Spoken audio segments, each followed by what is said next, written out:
Good morning student. આપણે last part 16ની ચર્ચા કરી છે, બરોબર છે. એ પછી આજે આપણે રિવિઝન લઈ લઈએ છીએ થોડું, કારણ કે તમારી સેકન્ડ એક્ઝામ આવે છે, બરોબર છે. મેં તમને કીધું હતું લાસ્ટ वीडियो लेक्चर ની અંદર કે पार्ट 16 સુધી लेसन 16 तक हमने चलाया हुआ है, ठीक है. पर हम सिर्फ और सिर्फ लेसन नंबर 15 तक ही एग्जाम में पूछेंगे और रिवीजन 3 जो है 3 या 1, ओके, देख लेते हैं. हाँ, रिवीजन 3 है, बराबर, उसमें से भी एग्जाम में आएगा, बराबर है. उसके पहले मैं पेपर स्टाइल आपको देती हूँ, वो आप लिख लीजिए. चलो, take out your notebook and write down now. मैं बोर्ड पे लिख देती हूँ, उसके बाद आप देख देख के लिख लीजिएगा, ठीक है. ओके, बोलती भी जाऊंगी साथ में. क्वेश्चन नंबर 1A, योग्य विकल्प पसंद करी प्रश्नोना उत्तर आपो. आपका पेपर होगा 40 मार्क्स का. कितने मार्क्स का होगा? 40 का. Question number 1A after B, खाली जग्या पूरो. कदाच आ અને ફર્સ્ટ એક્ઝામની પેપર સ્ટાઇલ મે બી સેમ હશે, પણ તો બી અમુકને ધ્યાન આપ્યું હોય ના આપ્યું હોય, ખબર હોય ના હોય, એટલે લખી લેવાની દરેકે ફરજિયાત.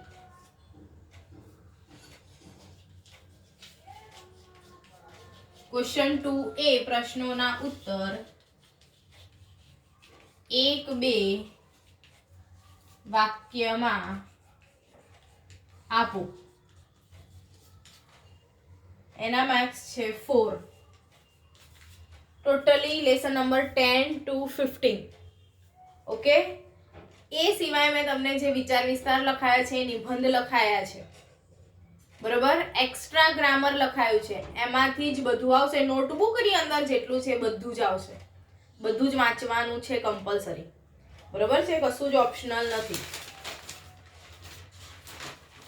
हाँ, તમને હું ખાલી પોયમ કહી દઉં છું, પોયમ નંબર 15 કરજો, બરાબર છે. એમાં તમને છૂટ આપી દઉં છું, એટલે તમે બે પોયમ, કદાચ આપણી બંને પોયમ મોટી જ છે, એટલે પોયમ નંબર 15 લર્ન કરજો, બરાબર, એટલે તમને થોડું ઈઝી પડે. ક્વેશ્ચન 2B, પ્રશ્નોના ઉત્તર 2-3 વાક્યમાં આપો. એના માર્ક્સ છે 6. આટલું લખો, પછી આગળ લખાવું છું.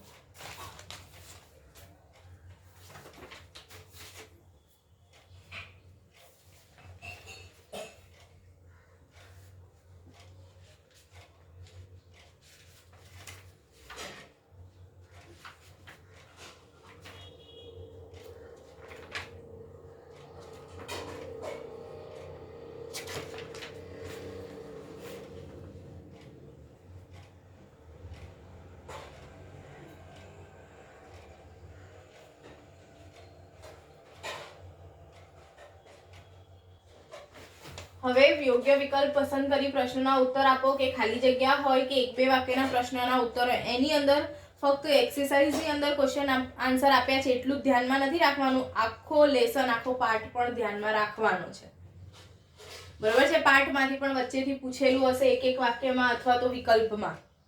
એ સિવાય પાઠના કે કાવ્યના લેખક, રાઇટર કોણ છે, પોએટ કોણ છે, બરાબર છે, એ પણ એની સાથે સાથે તમારે ધ્યાન રાખવાનું છે, ઓકે. લખાઈ ગયું છે દરેકને? ઓકે, આગળ લખું છું.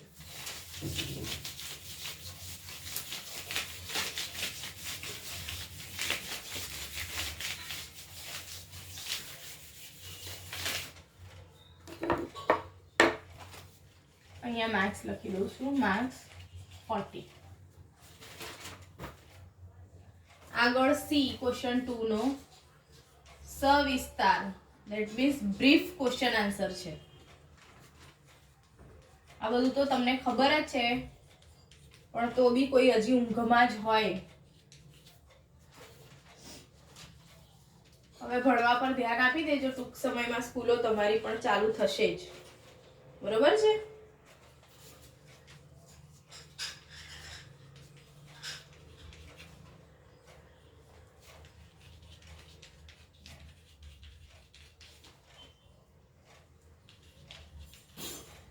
સવિસ્તાર ઉત્તર લખો, કાવ્ય પંક્તિ પૂર્ણ કરો. મેં તમને કહી દીધું પોયમ નંબર 15 લર્ન કરવાની છે તમારે. હું અહીંયા લખી જ દઉં છું. આટલું 2 માર્ક્સ તમારું થોડું ઈઝી કરી આપ્યું. ઈઝી ધેટ મીન્સ આખું કાવ્ય તો વાંચવાનું જ છે.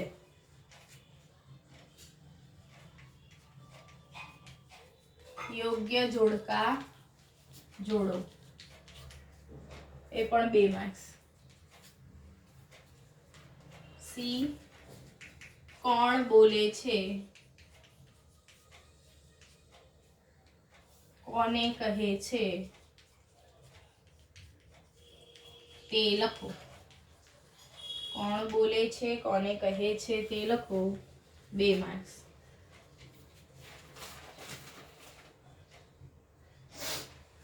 ક્વેશ્ચન નંબર 4 સૂચના પ્રમાણે કરો.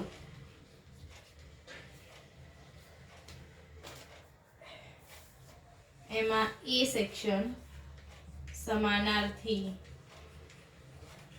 શબ્દ લખો, 1 માર્ક્સ. બી વિરોધી શબ્દ લખો, 1 માર્ક્સ.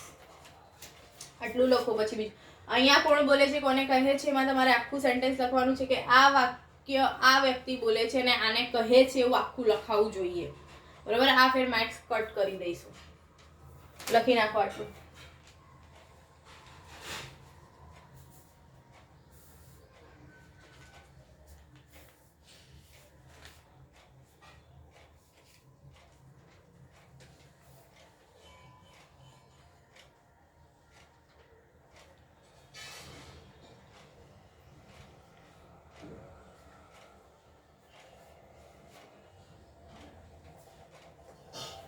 લખાઈ ગયું?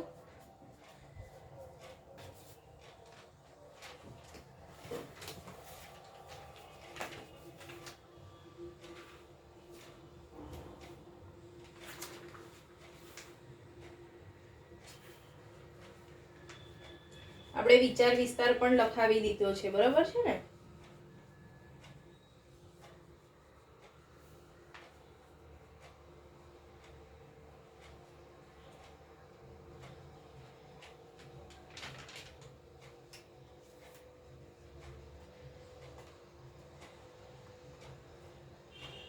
ઓકે, આગળ લખો. ABC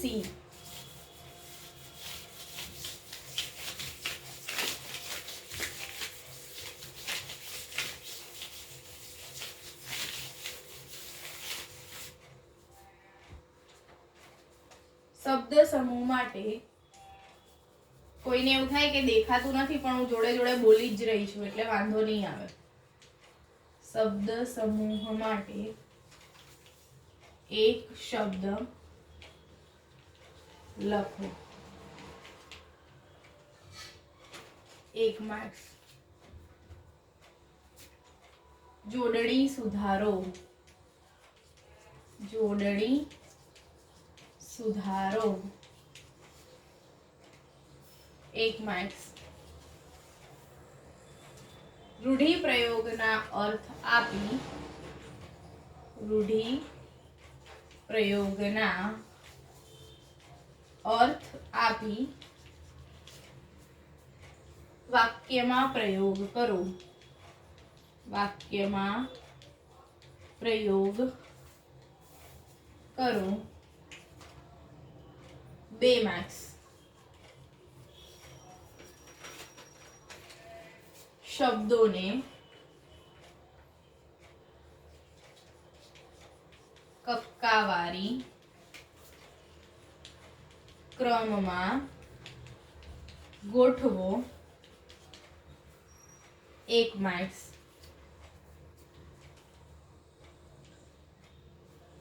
જી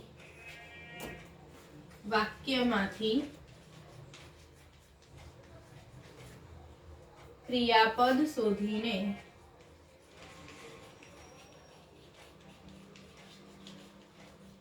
લખો. આપણે ગ્રામર લેસન ચલાવતા ચલાવતા કરાયું જ છે, બરોબર છે. એચ વાક્યમાંથી વિશેષણ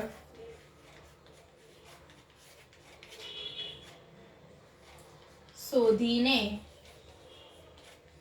લખો એક માર્ક્સ. લખી નાખો આટલું.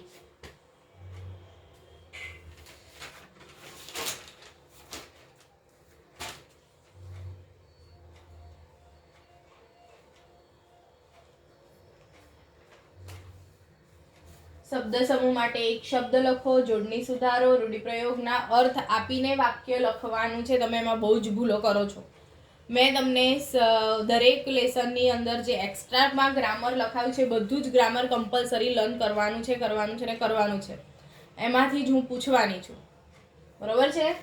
શબ્દોને કક્કાવારી ક્રમમાં ગોઠવો, વાક્યમાંથી ક્રિયાપદ શોધીને લખો અને વાક્યમાંથી વિશેષણ શોધીને લખો. 15 નંબરનો લેસન મેં લાસ્ટ તમને મોકલ્યો છે. એ પછી હું તમને આ મોકલીશ અને થોડુંક જે મેં નિબંધ લખાયા છે એ લેક્ચર તમને મોકલીશ. એ પછી લેસન નંબર 16 કદાચ આવશે, કાં તો પહેલા 2 લેક્ચર હું તમને મોકલી દઈશ.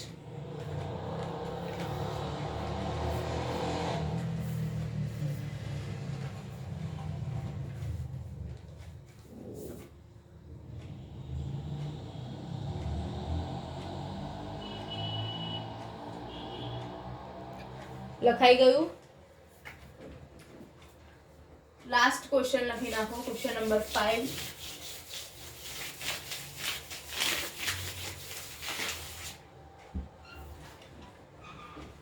Question number 5A.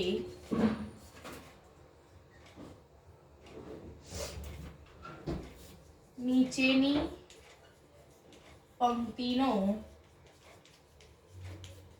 વિચાર વિસ્તાર લખો. 3 માર્ક્સ.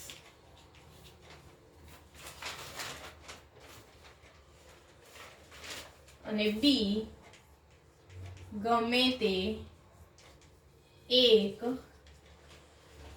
વિષય પર નિબંધ લખો. 5 માર્ક્સ. લખી નાખો આટલું.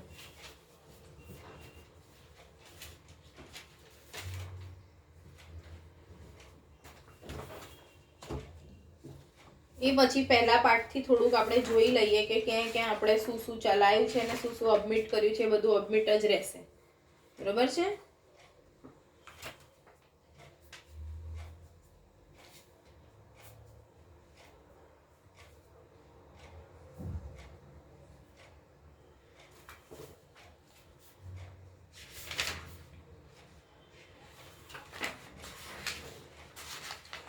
આપણે પાઠ 10, કાવ્ય 11, પાઠ 12, બરોબર છે.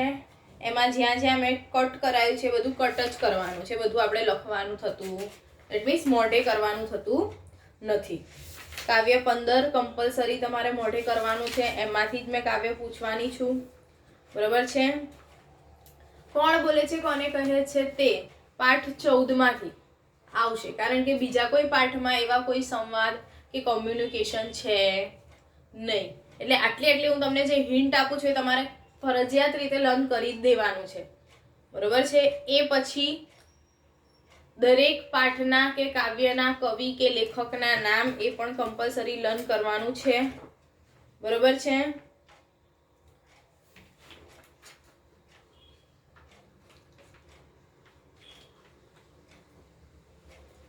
એ સિવાય बाकी कसूँ बाकी रहतुं नहीं. सब कुछ सिलेबस हमने कंप्लीट किया हुआ है, लेसन नंबर 15 तक का सिलेबस मैं पूछूंगी एग्जाम में, ठीक है। उसमें से पूरा ग्रामर, जितना भी मैंने एक्स्ट्रा ग्रामर में लिखाया हुआ है वो सारा ग्रामर आपको कंपलसरी लर्न करना है, करना है, करना है।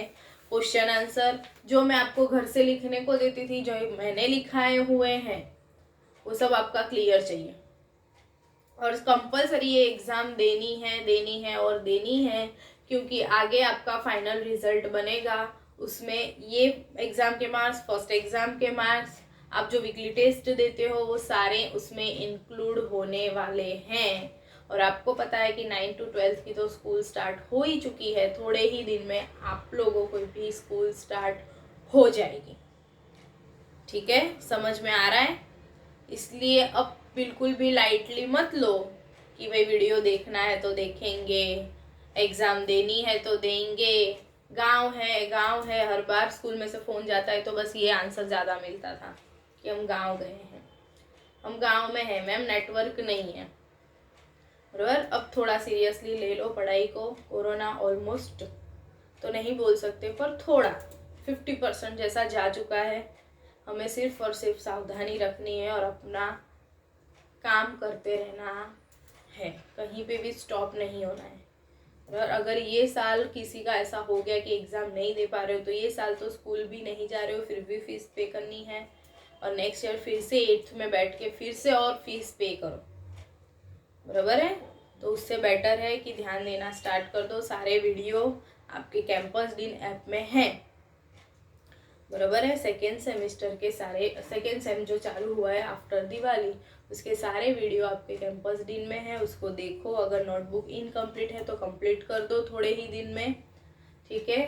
और अपना पढ़ाई लिखाई हर एक सब्जेक्ट के लिए स्टार्ट कर दो, ताकि एग्ज़ाम में दिक्कत न हो। मे भी ऐसा भी हो सकता है कि सेकेंड एग्ज़ाम जो आए डायरेक्ट स्कूल में आके देनी पड़े। अभी तक तो घर से देते थे, कोई देख देख के लिखता होगा, पता नहीं कोई इतना हॉनेस्ट होगा कि बिना देखे लिख रहा होगा, बराबर। या तो कोई तो इतना भी ये होगा कि दूसरे का पेपर लाके देख देख के लिख लिया होगा, अपने आप भी टेक्स्ट बुक में या नोटबुक में ढूंढने की कोशिश नहीं की होगी। और बिना देखे लिखा है वो तो बहुत ही अच्छी बात है, अगर आप सबने लिखा है तो, बराबर है। इसलिए सबको ही ये ध्यान देना ज़रूरी है। पढ़ाई करना स्टार्ट कर दो। अभी तक जो छूट गया है उसे फिर से कैंपस डीन में ऐप में जाके, यूट्यूब में जाके सारे वीडियो देख लीजिए, और जो कुछ भी बाकी रहा है, जो कुछ पढ़ना लिखना, वो सब कंप्लीट कर दीजिए, ओके। लेसन नंबर 15 तक पूरा सिलेबस 10 से लेके 15 तक आपके एग्ज़ाम में आएगा, सेकेंड एग्ज़ाम में। उसके बाद जो लास्ट एग्ज़ाम आएगी उसमें 10 से लेके सारे जितने लेसन हैं, बराबर है, लास्ट 20 तक आएगा, बराबर। तो इससे अच्छा है कि 10 से 15 को अच्छे से लर्न कर लो, ओके। और यूनिट टेस्ट तो होती ही रहती है, वो सारी यूनिट टेस्ट सारे सब्जेक्ट की दो, बराबर। कहीं भी छोड़ो मत उसे, ठीक है। इसके बाद पूरक वाचन लेसन है, उसमें से भी अगर हमें समय मिल रहा है, अगर समय तो मिलेगा ही क्योंकि मई जून में आपकी एग्ज़ाम होगी, ठीक है, तो हम ये वाले भी लेसन सारे कंप्लीट करेंगे अगर समय मिल रहा है तो। वैसे इसका इतना कोई नीड नहीं है, वो सिर्फ दिया हुआ है सिर्फ हमारी समझदारी के लिए, समझने के लिए, कुछ सीखने के लिए। ગોવિંદના ગુણ ગાસો, ફાટેલી નોટ, હાસ્ય કથા છે, એટલે એ થોડું કોમેડી કરવા માટે આપણને લેસન આપ્યો છે।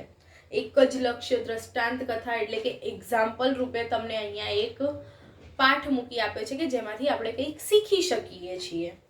પૂરક વાંચન એટલે કે વધારાનું વાંચન હોય છે, વાંચવા માટે આપણને બધા પાઠ આપ્યા હોય છે। પૂજ્ય મોટા કોઈનું જીવન ચરિત્ર, બાયોગ્રાફી લખીને આપી છે અહીંયા। અને શોખીન બિલાડી એક બોધ કથા છે, એની અંદરથી આપણને કંઈક એક વાર્તા ટાઈપ હોય ને એમાંથી કંઈક શીખ મેળવવાની હોય એવી વસ્તુ છે। સમજાઈ ગયું છે દરેકને? ઓકે, આપણે ગોવિંદના ગુણ ગાસું આજે ચલાવી દઈએ છીએ, એક પૂરક વાચનની શરૂઆત કરીએ છીએ। બાકીના સમય મળશે તો ને તો જ કરીશું, બરાબર છે। જરૂરી નથી, હું નહીં કરાવું તો એક્ઝામમાં નહીં પૂછો, ઓકે। ચલો દરેક જણ ટેક્સ્ટ બુક કાઢો, પેજ નંબર 71 પર પૂરક વાચન કાવ્ય 1 ગોવિંદના ગુણ ગાસો। એ સિવાય એક્ઝામની દરેકને ખબર પડી ગઈ છે ઓકે.